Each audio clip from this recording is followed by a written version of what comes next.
What's up mga kaduka for today's video din, no? Good morning sa inyong tanan mga kaduka, mga pilay ta mga kaduka.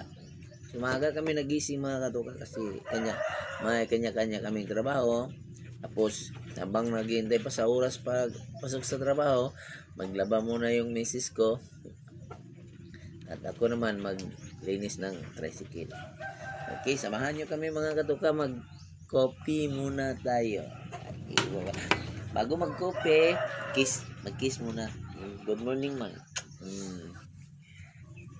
Yan talaga,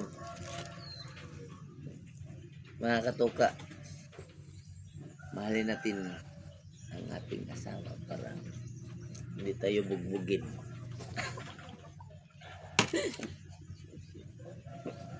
Iba na ngayon, asawa na mamugbog.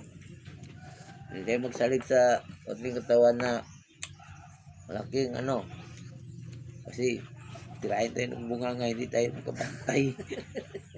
Makakain tayo ng lugaw. Yun lang mga katuka, bye bye.